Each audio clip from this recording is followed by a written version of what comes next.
In October, my African Violet Club, the Tidewater African Violet Society, decided to take a field trip to upstate New York to visit 2 greenhouses that specialize in growing and selling African violets. Today, we're visiting Dolgeville, New York, in order to visit Lyndon Lyon Greenhouses, owned and run by African violet grower and hybridizer Paul Sorano. In this video, he's giving us a private tour and behind-the-scenes look at his operations. Enjoy!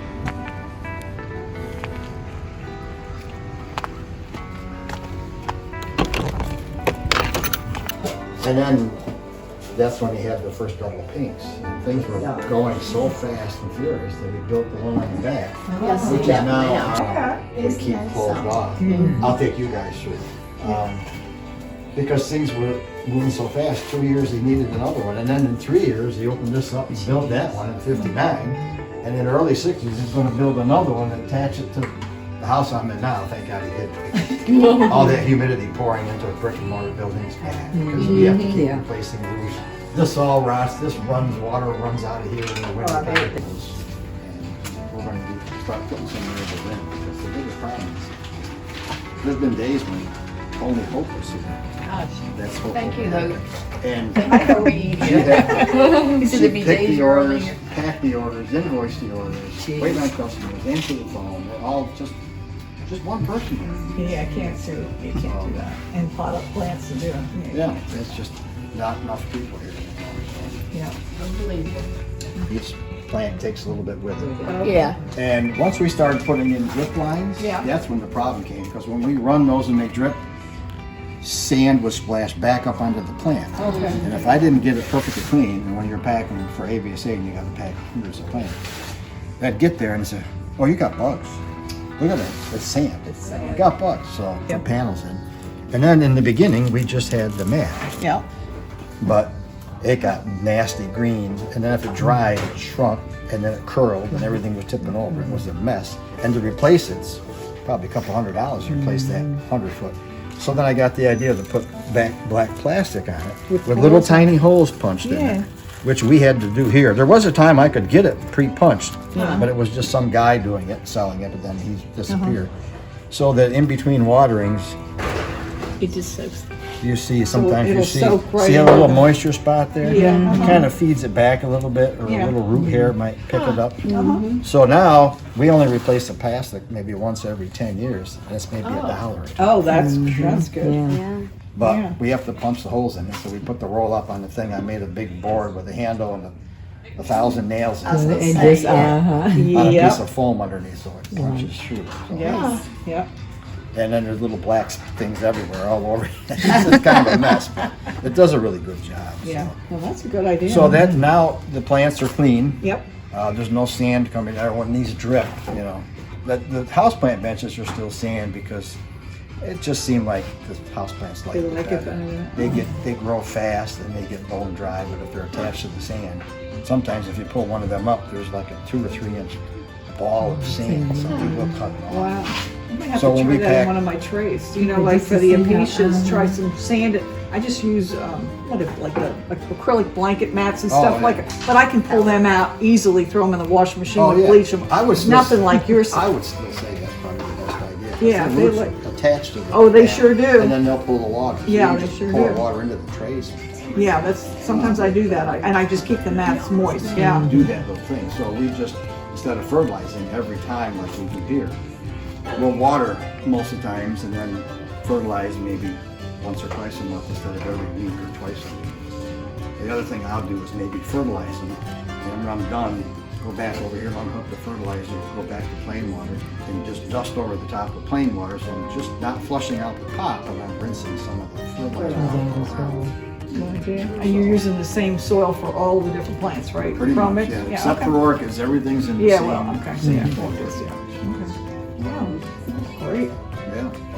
The trays she's putting them in, they go under here, so they have a chance to get going. They may not be labeled yet because we write down what we need for labels. Labels are done sometimes days or weeks later. Then somebody sits on the floor with a big thing with all the labels, finds where it's located, sticks them all. How do you water And they do really well. So I use a garden hose with a Dram water breaker, the 400. Yeah. And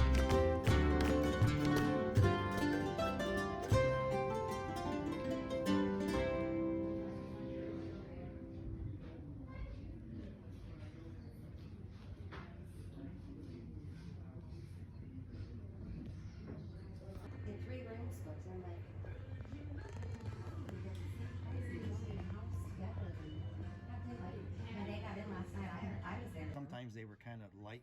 Yeah. We have a newer system, and that's this label here. Okay. That's much nicer. Yeah. Grandpa always had this stock house, but he never had a chance. Jacob must have just bought this fairly recently and have never stayed in it and haven't gotten a lot of comments on it. Lasted much. My electric bill was approaching $2,000 a month. And my heating was. Yeah. I didn't want to rebuild it. I just wanted to dabble and maybe try some show things. And I brought that thing down. It was in the barn. It's one of those things they got out of Texas, a 5-shelf. Yep. It's great for what I'm using it Oh, for. for sure. Yep. And now this is a thing, I could not grow these next door. These are the Oh, Rob's yeah. Ah. Primarily. Chimera leaf. Oh, I can't yeah. grow them next door. Really? It's just too 'Cause it's hot. cooler. And I'm watering overhead. Yep. What's And it now called? Linda Rowe does this Yep. thing, and she said she roots leaves in it. I said, oh, it's impossible. So we see what I'm trying now. I'm rooting leaves. This is that midget silver fox, which is a fussy little thing. And so far they haven't died. Now when I put them in a tray and stuff, Yep. they don't do that great. And Linda said she'll take crowns and root them right in here with the water cut. And I said, that's impossible. They gotta dry them. But They do there it. it is. It's working. And they just love this kind of setup. Yeah. And with even if there's like we put a dummy in there so that light can't get to it, so I don't have to treat the Yeah. water. It doesn't turn green or And anything. what is this piece of material? It's some kind of poly something. You could buy that, or did you ever buy it? Linda got it from somebody that was getting rid of stuff. But if you try to buy it, it's kind of pricey. Yeah. I was up at her place last week. I talked to her. First, she just gave me this. She didn't want to part with any of these, but then she parted with a couple of them. Yeah. And then she parted with like 6 more. I keep asking her, begging her for them. Now look behind you. She also did this too, which works. Okay. Piece of styrofoam. Oh, okay. Maybe a drill press or Yeah. something. And that She neat. gave me those because And that works? she's leaving and she doesn't want to carry Right. her stuff. 'cause And she's that'll just- keep the light out too, as long as you keep a pot in. As long as you keep it on. Isn't that okay. interesting? Yeah. I know, I love these, and you gotta keep it covered. There's just. I actually, I have one over here that's not covered. Really? And it's doing okay? Yeah, You because look at it. I got the humidity down here. That's pretty. Retro, that's a nice one. Yeah. Iced Yeah, Texas Ice Twilight. Texas Twilight. We had it over there, but it was a solid green leaf, and somebody told me about it. And I said, Yeah. I think I got that from Linda, or another restarted. That's beautiful. And this guy doesn't do well over in the greenhouse, so I thought, well, let me take one over Yeah, here. it seems like it's fine Maybe here. it's too humid, maybe it's too wet, too dry. Maybe it something. just likes it cooler. So over here, we're watering things more by hand. So well, these guys aren't doing too well here. But now here's that pink seems- smoke. yeah, I had some small ones. I didn't have room to put them, so I just stuck them in a 3-inch pot. Right. They're doing okay. Yeah. Well, they're supposed to do better. Pink smoke. There's more green, so they don't need to be. This one should be That should be doing okay. It's got lots of green. pink bouquet, but it's got a lot of green. It almost looks like it would be Cleopatra Canadian clover, which is supposed to have a lot more green in it. But I can't tell the difference between Is that another variegated strip? Yeah, this is Dale's Polar Canary that's sport for us, and I think we call it Morning Magic. It's on the Ah, that's It's what's got good. a different yellow or something.